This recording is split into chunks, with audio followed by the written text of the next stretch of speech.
Hey everybody, and welcome to another episode of Nerds with Friends. My name is Cody Leach, and as always, I'm joined by Christian Garcia. What is up? Hope you guys are about to have a very Merry Christmas, Happy Holidays, whatever you want to call it. We got one more before the holidays, no? Nope. Next week is Christmas. Shit. I should have brought your gift. Well, we'll record next week on Wednesday. There we go. Right? At least I was planning on it, because your stuff is unwrapped at my house. But for you guys listening, Christmas is this week, and because we prefer a Christian audience, I'm just kidding. But no matter what you like celebrating, we hope you guys enjoy it, spend some time off with your families. That's one of the benefits if you don't celebrate Christmas, is you just get a free day off every time the Christian patriarchy decides. Chanukah. Yeah, Chanukah. Kwanzaa. Kwanzaa. Remember when we figured out that Kwanzaa wasn't like actually an African holiday? Yeah. Crazy stuff.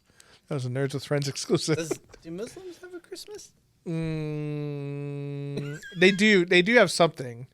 I want to say it's and any like, Muslim fans, let us know what it is. Let's be real. There's. You don't know. The years we've been doing this, we've probably said something offensive to Muslims. Not me. I mean, I've thought it. Just kidding. But hope you guys have a good holiday weekend with your families, and we hope you enjoy listening to Nerds with Friends with the family. Show it to your grandma.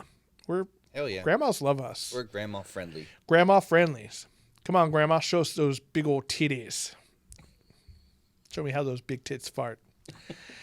Anyway, as of recording this, we are actually going to be seeing Spider-Man No Way Home tomorrow night when it comes out. Here not going to be on the internet like for 24 hours. Yeah, and so, we'll probably be talking it heavily next episode. So prepare for that. If you guys haven't seen it, our next episode will be full of spoilers and Spider-Man discussion. I'm so excited for that. But this episode, we're going to be talking a little bit about adaptations that should not be made. And specifically, we're thinking of like movie/TV show adaptations. And kind of the reason we thought of this was, it was recently announced this week that Cowboy Bebop on Netflix is canceled. No season 2 for them.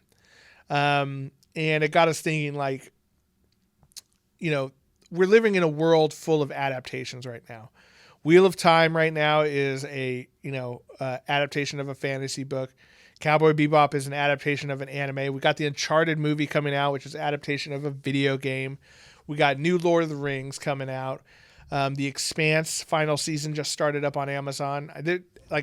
We're in adaptations galore. And we want to discuss a little bit about whether or not those should be, if there are certain properties that shouldn't be touched. I'm really shocked about Cowboy Bebop. Just because, even because companies are trying to be so woke, you would think that, they would have kept it just for that. But it's very anti-woke of them. And let me be clear. I really enjoyed Cowboy Bebop, the Netflix live action thing. I really enjoyed it, and I'm sure I've probably put a thumbnail on it on this video on YouTube that just says, Cowboy Bebop canceled. Fuck you. But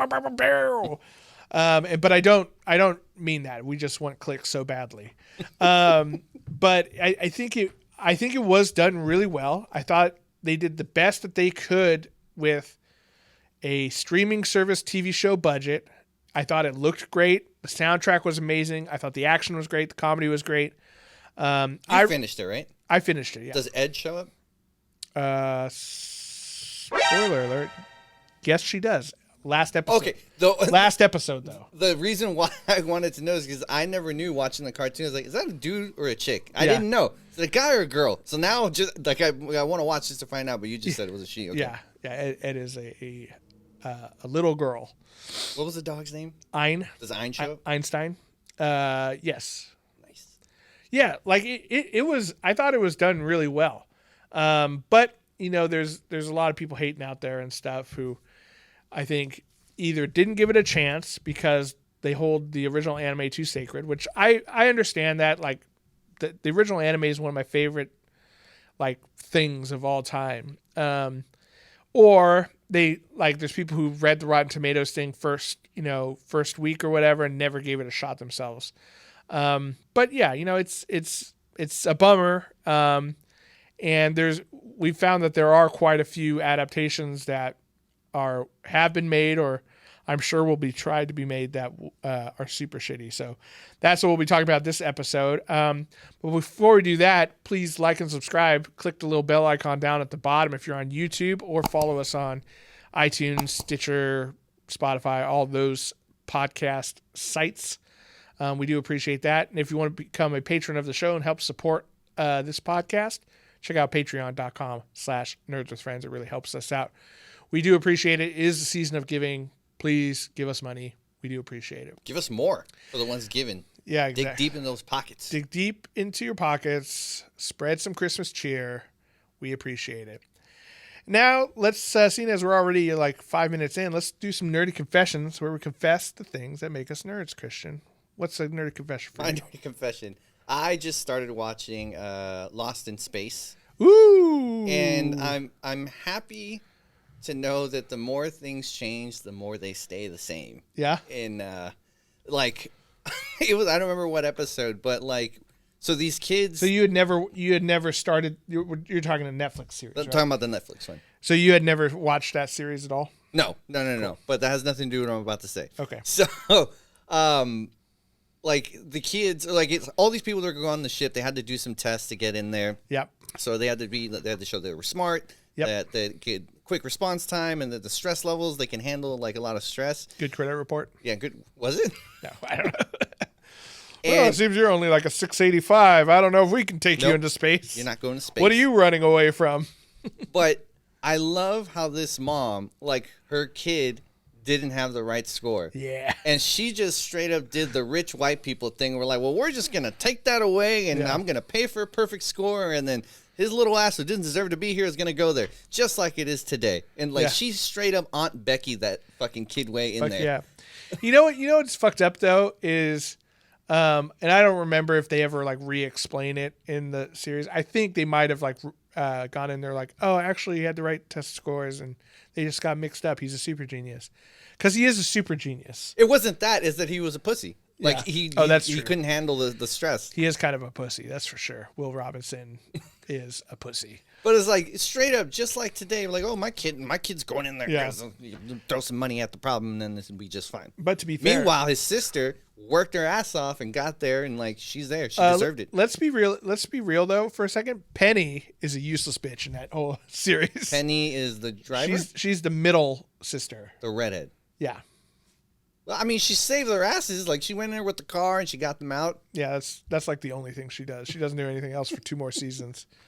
She's always like a side character. Well, I'm still, a couple episodes of the first season. Yeah. But no, it is great. But I was giggling my ass off when that shit happened. Yeah. I was like, yep. Just like real life. Like that's probably how it would happen. Yeah, it's totally true. So I don't know whether, I don't know if the Earth was dying because it seemed like people were really desperate to get on the ship. I don't know if it was just like a fun trip. Just because the one who's supposed to be the evil doctor. Dr. Smith? Yeah. Is it Dr. Smith? Mm-hmm. What's her name? I forget the actress. Parker Posey? Yes, her. Yep. Yeah, so she seemed real desperate to get on the ship. So I was like, okay, something must be happening. No, she's just running away from some stuff. She's a great villain. She is. She's really an amazing villain. She plays a very good, nuanced villain, too, which is tough to do. Because, it would be so easy just to make her a terrible, terrible person. But you see, like, you start seeing, like, why she acts the way she does and why she snuck on to the Jupiter and stuff like that. So it's pretty cool. I really enjoyed that show. Also, isn't it going to make it a little weird? Wasn't that character's original thing? Wasn't he always trying to diddle the kid or something? And then, like, the robot was always saving him? Like, it's going to be kind of weird for... Maybe. I don't know. Who wouldn't want to diddle little Will Robinson? Well, now he's got the robot, so no one's getting near that butthole. Yeah. Yeah, the robot's fucking sick. The robot's dope. I want to know why it was evil in the beginning. Will Robinson. And why he only knows one phrase. Yeah, he learned some more, but definitely for a super advanced robot, he's not a very quick learner. His grammatical errors are constant. Well, that's pretty cool. I'm glad you enjoyed it. I really enjoyed it. I just finished season 3, which is the end of that show. And I thought it was pretty good. I really enjoyed it. My nerdy confession is I have been balls deep in Halo Infinite for the past couple weeks. And we should say, hey, we're back also from our COVID. Well, that was last week's episode. Yeah. Well, yeah. That's right. I get confused sometimes. Yeah, no. With the time change. We're also back this week. Yay. This time it wasn't as scary as the first time. Like, yeah. Did we wipe everything right? Yeah. And then, so I've been playing Halo Infinite like nonstop, and it is so much fun. So one of the cool things that they did with this game compared to, say, other Halos are normally a very linear, like, action adventure shooter where you're running through a spaceship fighting, either the Covenant or the Flood or whatever. And, you're running down hallways into a big room and then into another hallway and then into a big room. And that's kind of it until the game ends. This one is open world. So you're on this huge giant map, which you're actually on the surface of one of the Halos. And, you can go anywhere. You can, any way you want. You can either just run, and you have like this grapple hook that helps you climb places and stuff now, which is really fun. You can get a Warthog or a Banshee or any of the iconic, vehicles from Halo, and really take on whichever missions you want. Like I have a friend, Joel, shout out to Joel from the Pex Pals podcast. If you're into Apex Legends, check them out. They're both available on YouTube and wherever podcasts are found. Pex Pals. But he's been playing for just as long as I have. And like I finished a story earlier this week, the campaign mode. He hasn't even unlocked like the second area yet. He's just been running around looking in caves and shit like that for cool stuff, which is totally fine. Super, like, just so much fun. Now, are you still one of the, what is it, Master Chief? Master Chief, yeah. You're still Master Chief. Do they ever explain, like, what makes him so great?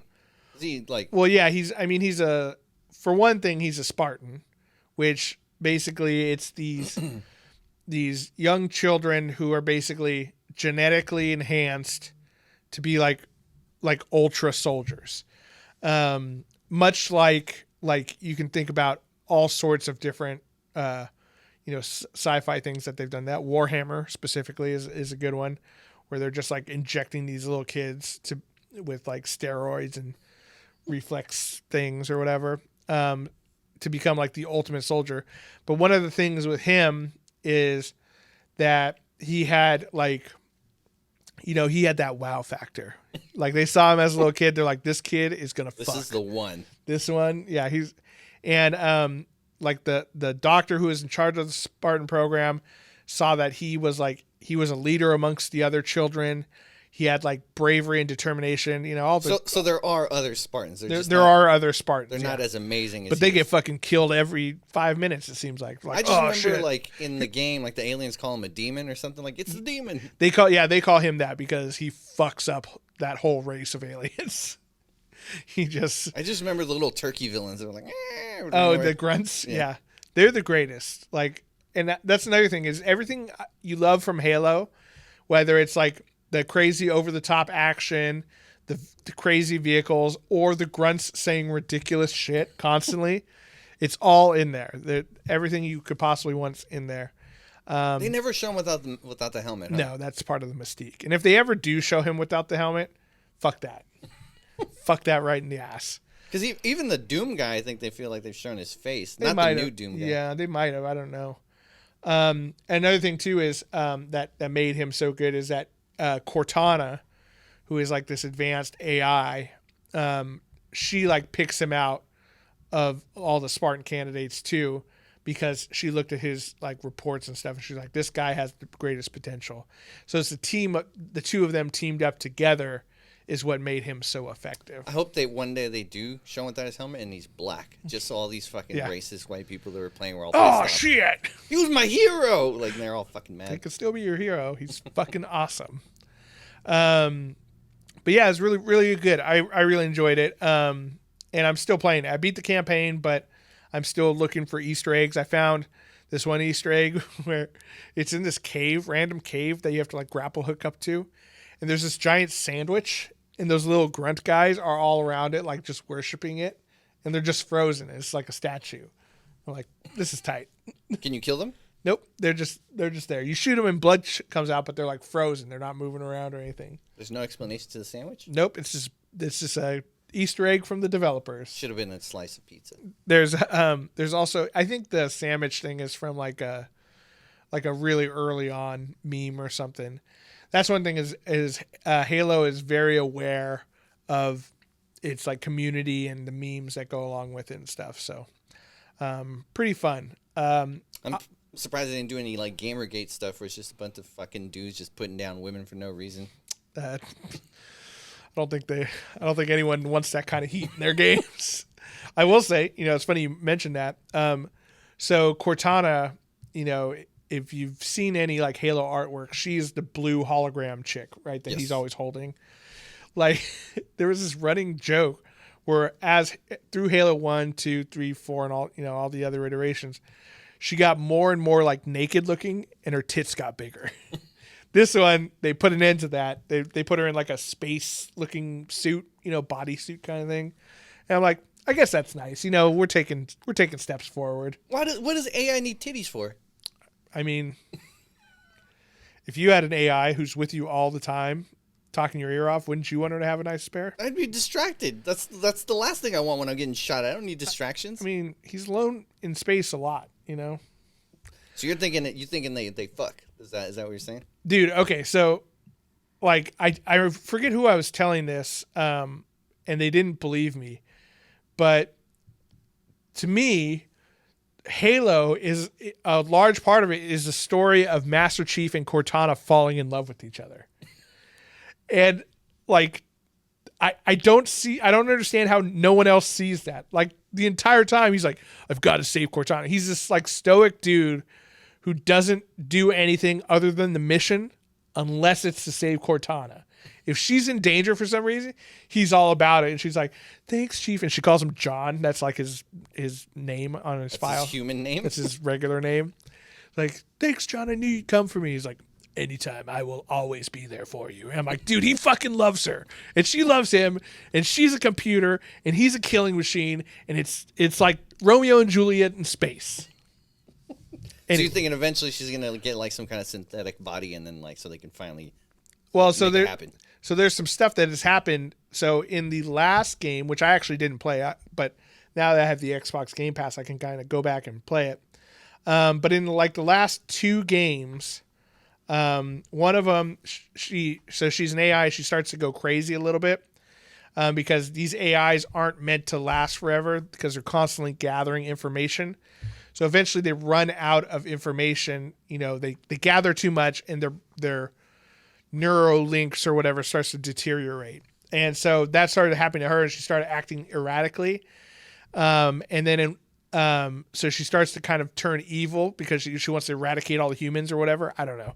It's one of these convoluted video games. But then his love saves her. Exactly. And so he gets tasked to destroy her. And then he gets put on the mission and he's trying to track her down. And then when he gets to her, he fucking can't do it. He's like, I can't do it. I love you so much. He doesn't say that, but you know that he thinks it. And so in this game, you're introduced to this new AI.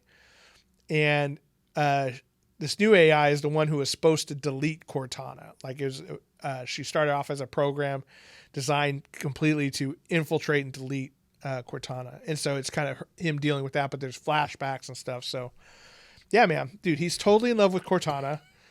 Like it's the love story of our generation. And I don't care who disagrees with me because I know I'm right. Okay. Well, only time will tell.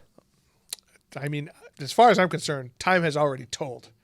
Like it's a tragic space love odyssey. I love it. I'm down. But yeah, go check out Halo if you guys have an Xbox or PC. If you have the Xbox Game Pass, it's just free. It's free with the Game Pass, which is what I do. So pretty fucking awesome. Also, there's the one thing that Halo always does that's really cool is you can find these hidden skulls across the map, which have different modifiers that you can turn on in the game, like cheats. So I have one where the enemies say more of their rare random lines more often, like as they're bantering around as you're killing them and stuff. There's like lines that only rarely occur. When you turn this on, they say more crazy shit more often, and it's awesome. And then I got another one where it's like unlimited ammo. But that's not fun. It's pretty fun. Just go in and fucking rockets everybody. It's pretty fun. I turned that one on and off. Another cool thing with that one is it puts no cooldown on your grenades or your equipment, like the grapple hook.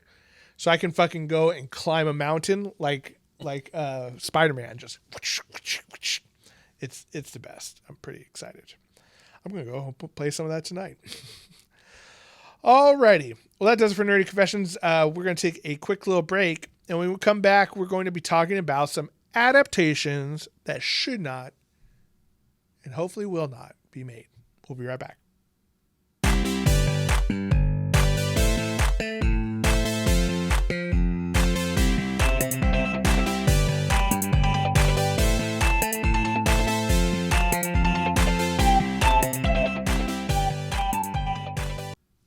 And we're back.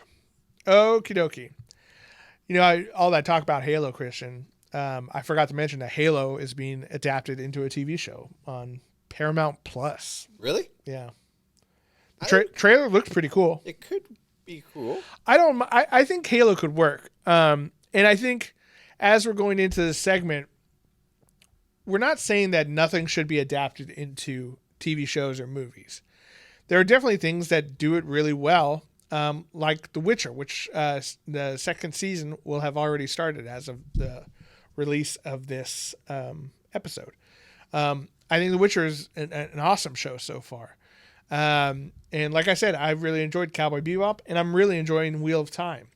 Then every Marvel movie we see is adapted from a comic book. So it's not to say that they can't be done, but there's some that I think by their nature are either they just can't be adapted correctly because either of budget constraints or just the scope of them, and some that just shouldn't because they're perfect the way they are. So Christian, why don't you start us off with one? It's not one that I've read, okay, but I know about it because the missus loves it so much. House of Leaves. Ooh, I don't know if you've read that one. I don't know that one. So it's like a horror book, but it's one of those books where there's like footnotes, and like the footnotes have footnotes, or like there'll be purposely some blank pages, or like some of the words will spiral around. Ooh, interesting. Yeah, and then like I feel like that would be hard to convey. Yeah, like I don't know if that'll work, and particularly if part of the gimmick is like, well, I don't know if I should say gimmick. But part of the thing about the book is that, part of the experience of reading it. Yeah, is that it's weird, but weird on purpose. And like, right. I don't know. So I don't think that would work, or any book like that.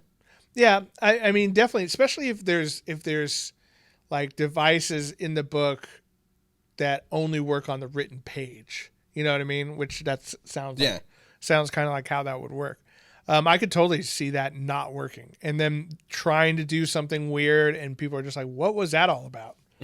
I think anything with like a complex thing, which I think is why for a long time, I think Stephen King had a hard time adapting many of his books. Yeah. Because so much of it is internal, and like the dude arguing with himself and trying to overcome his inner demons while he's sitting in a room by himself.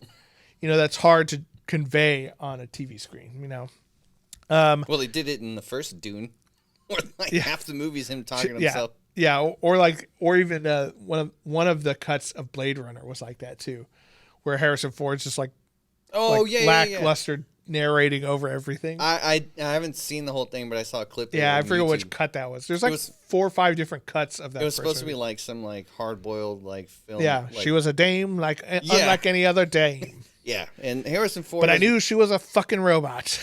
As much as I love Harrison Ford, he's not the best of storytellers. Also, he obviously didn't give a shit about the narration. That was probably something they added in later. Yeah. Like, you just read this. Replicants are just like humans, or just like us. It couldn't be any further from the truth. Why am I reading this? Just keep going, Harrison. I think there's a lot of stuff like that when it's done poorly, that's what you get. He was reading the lines like when people ask him Han Solo questions, where he's just like, I don't want to talk about this. I don't give a fuck. And I'm going to let you know how much I don't give a fuck. Yeah. Harrison Ford is such a grumpy old man. It's the best. But the way he does it is endearing. It's like you can't even be mad. It's like he does this. The guy is just fucking cool. Like whatever he does, it just ends up being cool. Harrison Ford, I love you so much. Why don't you love me? I think my notes aren't updating. Thanks, Mac Update. Piece of shit. There's all my passwords. One of mine was. You should share that screen. I'm definitely not going to. I have a bunch of old stuff. I have like things about D&D modules. That's pretty cool. If you don't have your list ready, I can do another. No, I have it. I just wasn't trying to grab my phone because my phone has other stuff on it. Okay, so it means porn sites. Yeah. First thing for me is in line with Cowboy Bebop, right? And I think it's just most anime in general, and I have 3 examples, has a really hard time being adapted into live action. There are people who do it well. Like I said, Cowboy Bebop, I think, did it fairly well. The Rurouni Kenshin live action was pretty good. It was a Japanese, I believe it was a Japanese film. I thought they did a pretty good job. And I know people hate this. I know people hate Ghost in the Shell, but there were parts of that movie that I was like, oh, this is like the anime, and it was fucking awesome. The fact that it was Scarlett Johansson, I love it because I love Scarlett Johansson. But I also realized that her playing someone, I forget what I can't think, Major Kusanagi or something. I forget what her actual name is. But her playing the main character, who's obviously a Japanese lady, I don't know, not great, right? She could have been married to a Japanese dude. Yeah, sure. I don't know. She was just a robot. They're like, oh, we put you in this white lady's body because we didn't want you to get, beat up anymore. That's a thing that happened around the Bay Area. I think around the whole country, in fact.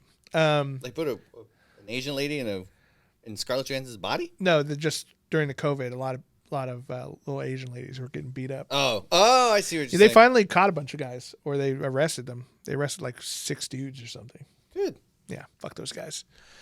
But parts of Ghost in the Shell were good. Overall, the movie was just meh. But it can be done, but the place where it really won't get done, which is the place are the series that have that really rely on animation to make it look good. You know what I mean? To make it convey what it's trying to do.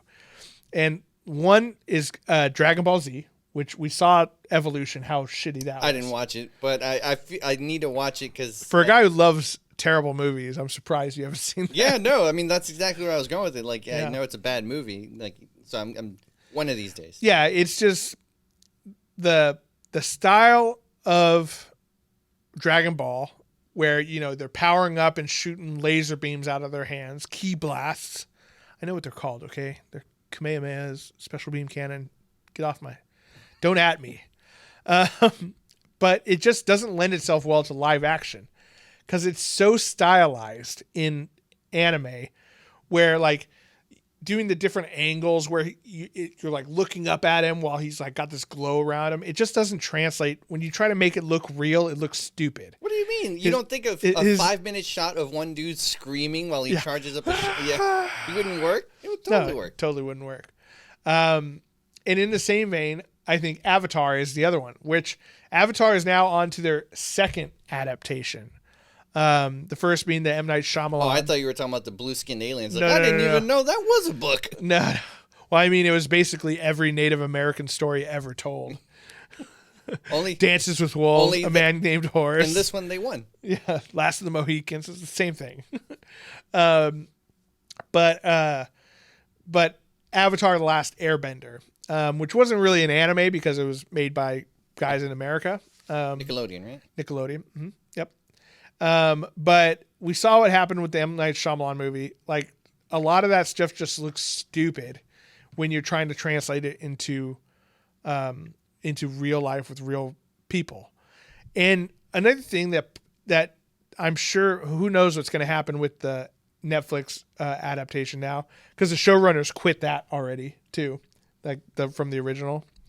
But part of what made that show great was it's these fun-loving kids that are having to deal with this really heavy stuff going on around them, the weight of responsibility of the entire world kind of thing. But they're young, fun-loving kids. And when you try to make it too serious and too like awesome and like edgy, like you lose that. And that's part of what made gave that show its charm. So, like anime in general. And I think we had a couple people on the gram. Instagram too. I think Omar said that. Also, oops, why did I open Spotify? That's stupid. A lot of people said that they agreed with us on that one because anime just doesn't lend itself well. Yeah, Omar said most anime. I'm looking at you, Dragon Ball Evolution. Seamus said Akira. I could totally see them trying to make a live action. It wouldn't Akira. work. It totally again. Part of what made Akira awesome is the animation and the animation style. I think that's a really tough one to I'm just do. looking at what the Tipsy Exchange said. Tetris? Yeah. Well, they specifically, I don't know anymore. Tetris? That'd be a fun one. Like it could be fun if it was played for laughs. It's like two like guys on these cranes who are like battling back and forth with each other who can build the buildings the right way. Still Good Pod said Slinky. Slinky. Yeah, that's true. And like the thingy? Slinky? Yeah. Yeah, if they put an edgy backstory on the Slinky. And then our friend Blake said pretty much every video game, even the cinematic ones. I don't know if I 100% agree with that because I think there are some, like, I could see Last of Us being actually very good. I don't know. Well, we'll see. Who knows? But the story of it, let's be real. The game Last of Us is not a very, like, mechanic heavy game. You know what I mean? Like, you're playing it for the cinematic feel and the story and the suspense. Yeah. You could do that in a TV show fairly well, I think. But yeah, anime in general, I think is very, very tough. You have to find one, like they're doing the One Piece adaptation, which I don't know how they're going to fucking do that. It's like 700, 800 episodes of that thing. I'm pretty sure they'll just take like the first 5 or something. Who knows, man? I've never seen it, but I know enough that it looks too wacky and like it looks like it doesn't take itself serious at all. Like, yeah. So. Naruto is another one which I could totally see them trying to do an anime adaptation of it, but I just don't think it could work. Part of what made that show so great is there's so many episodes that you're kind of growing up as the characters are growing up almost. It lasts for that long where you see the nuance of their relationship with each other and how they grow up and grow apart. And, that's what makes it hit home so much more is that kind of thing. What's another one for you, Christian? You're going to hate this one. Stormlight Archive. Now, look what I had on mine. Oh, you had? Okay. Yeah. So the only reason I think a lot of elements would work. Sure. Even it's probably not even what you think it would be like. I even think the magic would work, or like the magic system of them sucking the stormlight. What I think would resonate really bad with audiences, and I think it would annoy them. At least I know it would annoy the shit out of me. I forgot their names. The Carapace people. The Parshendi. The Parshendi. Or Parshman. How they speak, which is they sing when they're speaking. And it would be very fucking annoying. Like, I know if I knew someone who was like, oh, when they were talking, you'd be like, would you just say it? Would you just fucking say it? Yeah. Why do you have to make everything into a fucking musical? Just say what you're going to fucking say. And one thing too, like, and that's one thing that's interesting. I'd be very interested to see how they make a person do that. Because they're not, at least when I read it, they're not actually singing everything, but they attune these rhythms, and so they speak in different rhythms. Yeah. And depending on what rhythm they're singing or speaking in, they can convey emotions. Like, how would you possibly do that? That's what I'm saying. I don't know. I can't, maybe in my limited imagination of how I would do it as a director, I think I don't know. I think it would drive me insane. Yeah. I think another one of the reasons I put that one on there is, first of all, the scale of the story, right? Like, think about how much has happened in the 4 books that are out. Yeah. And the first story is supposed to be like 7 books or 6 books long. And so like how much they have to convey and the big ideas, right? So the fact that you have like there's certain things that would look great. Shard blades, shard armor. Oh, the shard looks armor, awesome. Yeah, or like them even fighting, even though the assassin in white, like I can totally see that opening scene. Oh yeah, like perfect. It would so cinematic. But things that would be difficult are like explaining the ideas of like odium and honor, and then Shadesmar. Like Shadesmar is no, that's the other thing. Yeah, Shadesmar. Like, okay, so you're telling me that there's a realm that that relates to this realm, but it's all in black balls. Like, I don't understand. Like, what's going on? It would be very weird to explain how it works, and then also the fact that there are so much spren everywhere. The budget for that thing will be catastrophic. Oh yeah. I'm sure Syl would be amazing with like people. I think they would love Syl, and particularly like she's like this cutesy little. Oh yeah, the character's awesome, and the way the characters relate to each other is great. Versus, and I forget his name right now, the main character, because Kaladin. Yeah, it's super serious. And he takes himself way too serious, and he's got this like the thing that powers him up is this little sprite that just doesn't take almost anything serious at all. So like that would go that would play very well, but. I don't know. I think, or like Pattern and Shalon. I think that would be excellent as well. God, I don't know. If they did it, I hope it was like less Shalon heavy. Like yeah, it wouldn't be Christian. She would be the main character. We know that. It's just like I know he can write strong women because like in Yasna is one of my favorite characters. Yeah, like she's fucking amazing. Like and she's like totally banging wit now. I love that. Yeah, I mean like it like. Yeah, I mean, what's not to like? She's this super intelligent fucking woman who, like, anyone who's dumb, she's like, look, I'm going to cut you with my fucking words. She's like, leave the room, the adults are talking. Yeah, like, you're too fucking stupid to be talking to me, get the fuck out of here. Like, dude, that's awesome. If you're going to cough outside. Leave the room. Versus, you know, what's the name? Sorry. Shalon. Shalon, like, it's like, oh, I'm unsure about things and I don't know. I need to be true to myself. It's like, oh my God. Be more like your teacher. Like, what are you, you're not learning Why shit. Do you suck so much?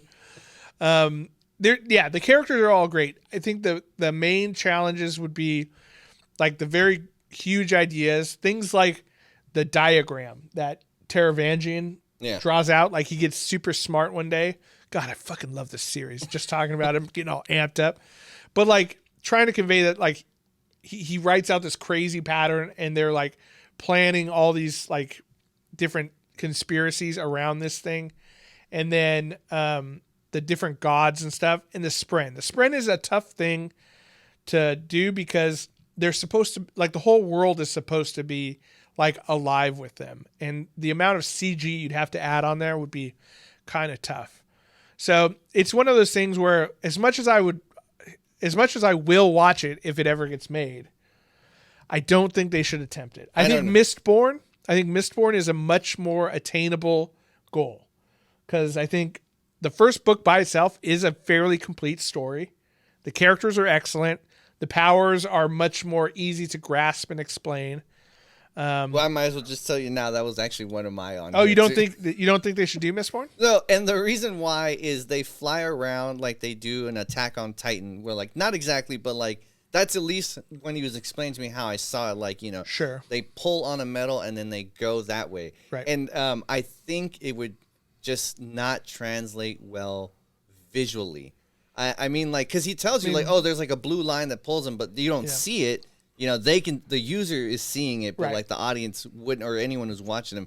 And I think it just, to watch someone just kind of like move around like that. I'm not saying this. All right. I guess I should take it back. It's on my list, but only because I think it would be really, really tough. I mean, if they pulled it off, it would be amazing. But, because who wouldn't want to see it? I'm forgetting. He has so many fucking characters. I forget. But her teacher in Mistborn. Kelsier. Yeah. Fucking amazing character, and to see him on the screen would be great, but I think it would be tough.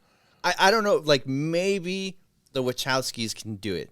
Like that's possible. Because I could see that. I like the way they did the fights in though the last Matrix was, didn't have the best ending. It had great fights. It had great fights, and the way Neo and Agent Smith, like when they were fighting, looked fucking. I would say that's the best anime-like fights I've seen on the screen. So I feel like the Wachowskis could do it, but I don't think there's many. Or maybe Edgar Wright. Like just because of watching God damn it, fucking the one with Michael Cera. Scott Pilgrim. Yeah, Scott Pilgrim. Like that. Like he did a great job. But outside of those two, I think it'd be very fucking tough. I don't think it would be that tough, honestly. Like, think about the physics they use for Spider-Man, right? Yeah. Like you see him, like, you know. Yeah, connect. but the thing is, when you're watching those characters on screen, we can be watching them from their own point of view. So, like, we're following Vin through the city. We could see her picking out the blue lines and following them. And then from a wide shot, you just see her. They're just kind of flying through the city. Yeah. You know what I mean? I think that would work okay. I think it's definitely probably one of the easiest to obtain and adapt stories that Brandon Sanderson has done. And I think he's even said that Mistborn, adapting that into a show or a movie or whatever, is going to be like the litmus test for any of his other works being adapted. And I can see that. I would love to see those blue guys with the weird skin. That would be. Oh, the Koloss? Yeah, it'd be fucking. With their skin like ripping off and stuff. Yeah, I mean, it'd be fucking sick. It'd be dope to see. But or the Inquisitors or whatever. Yeah, the Steel Inquisitors, and then the Lord Ruler. That guy just like I see the Lord Ruler kind of as like Xerxes from 300. Okay. Remember the God Emperor who just comes down like that? Yeah. And he just like oppresses everyone with his crazy emotions and stuff. I would fucking be down. I think that one could work. Here's one for me. Dungeons and Dragons, which is in progress. I know. It is, and it's been done before too. Yeah, there was like an early 2000 one or something. Yeah. Here's why Dungeons and Dragons, as much as I know, like movie studios are itching to capitalize on how popular it's becoming, because it's if there was ever any doubt in anyone's mind that Dungeons and Dragons is back in a big way, like I don't understand how you can have any doubts now, because between Critical Role and every other fucking streamer on Twitch and YouTube and whatever doing Dungeons and Dragons, I don't understand how anyone could doubt that. I mean, we got Vin Diesel does it, Vin D&D. Yeah. We've got Joe Manganiello doing it. We got. Although Joe has called out Vin Diesel, but he's like, I don't think he's a real D&D. I don't think he's a real D&D guy. He's just doing it for the puns, the Vin D&D.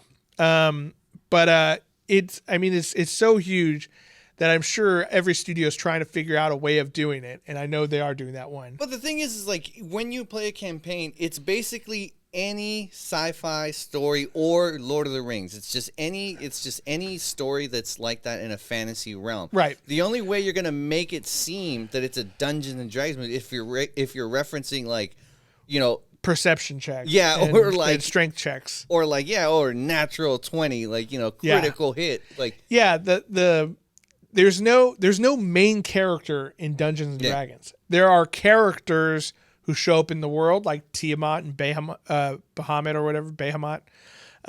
There's Waterdeep. There's Neverwinter. There's all sorts of different.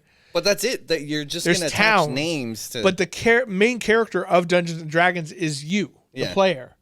So how are you going to make a show out of that unless it's something like a Jumanji or something where they're playing the game and they get sucked in and somehow they work rolling the dice. Yeah, see, I don't know. It just doesn't translate very well, I just don't. I know this podcast, we always throw out golden ideas for movies. I feel like if someone asks, like, hey, man, how would you guys tackle this? Like, I wouldn't. I would. You don't. I would say, hey, you know what? Dungeons and Dragons is fine the way it is. We'll write a module for you. We're down to do that.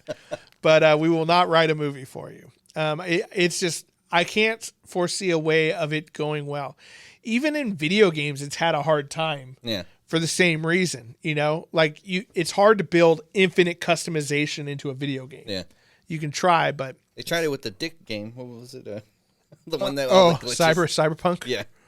Yeah, there wasn't a huge variation in dick sizes, Christian. I wanted huge dick and huge rockin' tits, and I couldn't really get either. I just got very woke of them, man. Yeah. Like a missed opportunity. Yeah, that's why that game didn't work. That's why. Yeah. Not enough dick options. Christian, what's another one for you? You've never read this, so I don't know. Or maybe you have, but I know we did an episode where I found out Catcher in the Rye. So yeah, I don't think I finished it. I've read parts of it. I don't think it would work. And particularly in today's political climate, no one really wants to see a rich white kid. In that sense, Huck Finn. They say the N-word way too much. They're never going to do that one. No one's going to want to hear, Holden fucking crying about how much his life sucks while he's a rich white dude and basically everything goes his way. I just think in today's audiences, it just would not fucking work. Yeah, that's true. I think there's probably a couple of those types of books, whatever, that just didn't age super well. Yeah. You know? Can you imagine someone trying to do a Huck Finn movie? Everyone's sitting on the edge of their seat like, is he going to fucking say it? He's going to fucking say it. He's going to fucking say it. He's going to fucking say it right now. All the white people walking out of that movie like, oh my God, I can't believe we saw this. You know who would tackle that movie? Quentin Tarantino. Yeah, he doesn't give two shits. He would make the shit out of that movie. Like, Quentin, you really... Whew. Like, did you add extra N-words? Yeah. I don't even Did you add extra in there? He was like, yeah, I doubled it. Yeah, I doubled the word sure. count. Yeah. Samuel Jackson will be in it for sure. Dude, let's be real for a second, though. A stylized Quentin Tarantino Huck Finn would be kind of where it's like filmed like a blaxploitation movie where like it's, I don't know, they get like Jim Brown to be Cody. There would be a very razor thin fine line in how you can make that movie. I know, but I think it could win. I know. I would watch it. I'm getting like excited thinking about it. Where it's like they like it's shot like a 70s action movie, like a buddy cop movie. He's like, "Damn it, Hook, you're up to it again." He's like, he's gonna be walking around with a sawed off like exactly shotgun. Yeah, and they're like blast. Yeah, it would be very much like Django Unchained, but on the river. I'm actually getting excited for it now. See? Genius ideas, guys. Yeah. All the fucking time. Another one for me, which it pains me to say this because it's one of my favorite game series of all time, but Mass Effect. Okay. I think it's along the same lines as Dungeons and Dragons.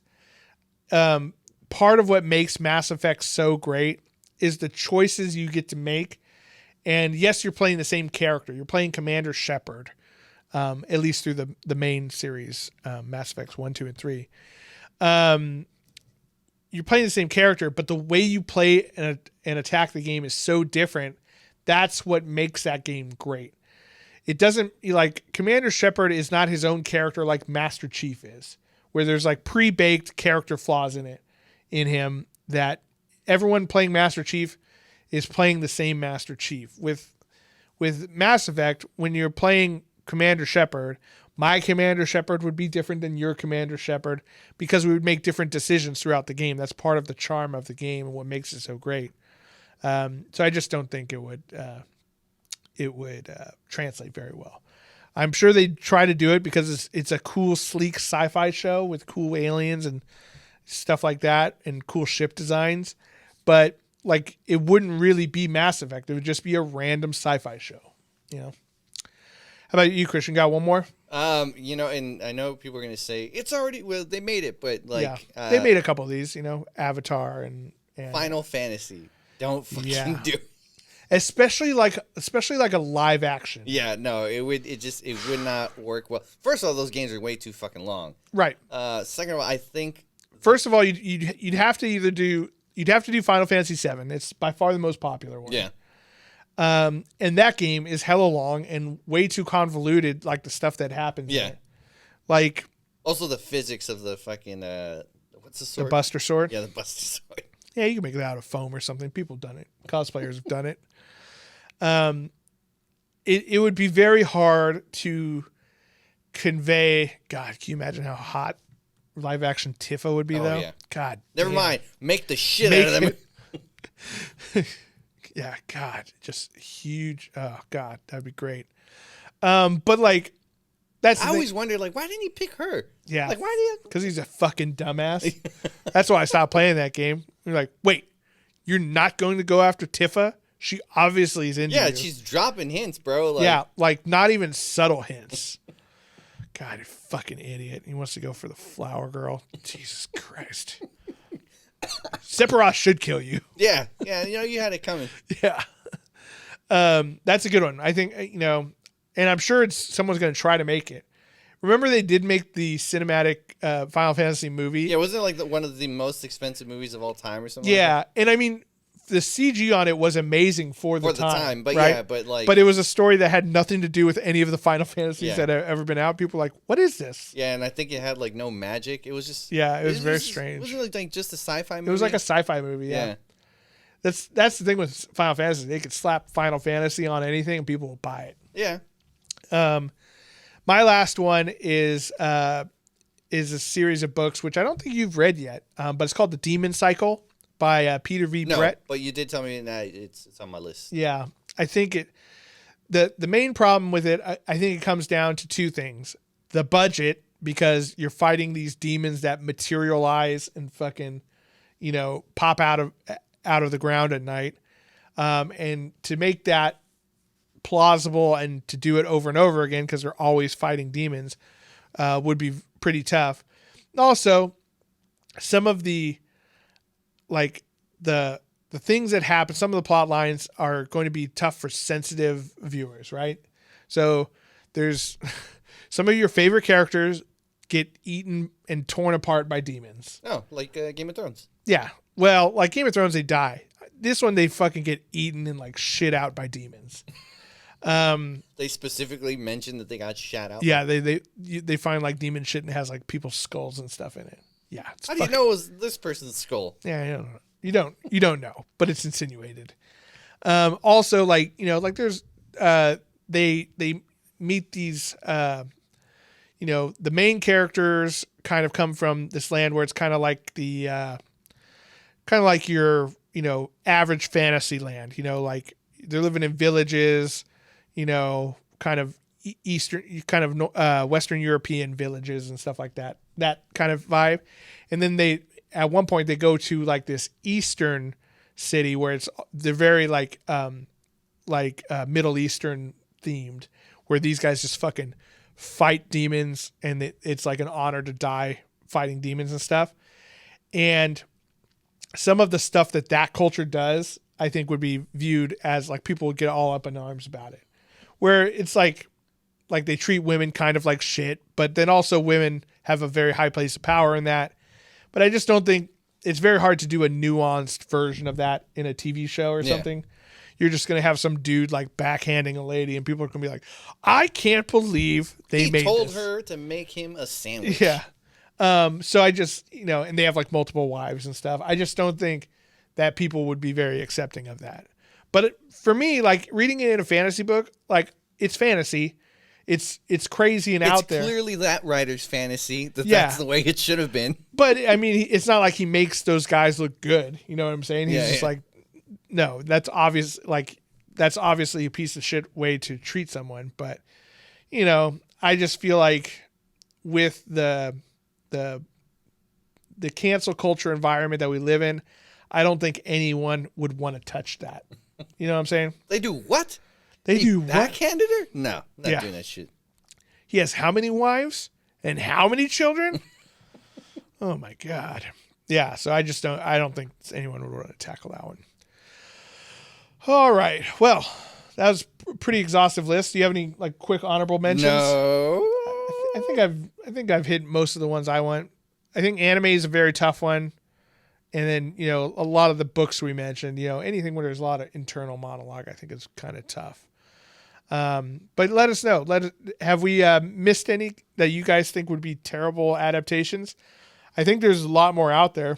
And who knows? We could be wrong. Like people could, make a really good Dragon Ball Z movie. I don't think it's ever going to happen. I don't know. But we could be wrong. But let us know on Twitter, Instagram, any of those places, or even on Facebook, or drop it in a comment if you're listening on iTunes. You can leave little comments and reviews and stuff. Or on YouTube, you can like and subscribe and drop a comment down the bottom. We do answer most of those, so we do appreciate those. You can also help support the show by becoming a patron of the show, going to patreon.com/nerdswithfriends, becoming a patron today. Just a little donation every month really helps us out, helps us keep the lights on and the mics hot. Yes, and we might need more cords and shit. Yeah, exactly. We always need new stuff.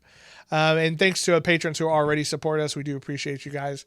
All these fine folks that we lift up every single episode. We do appreciate you guys as well. Christian, what's next? I'm excited about fucking Spider-Man. I'm excited about Spider-Man too. I hope all you guys are too. We'll be talking about that next week for sure. But until next time, remember, you're not alone. You're with friends. This is Nerds with Friends. Thank you and good night.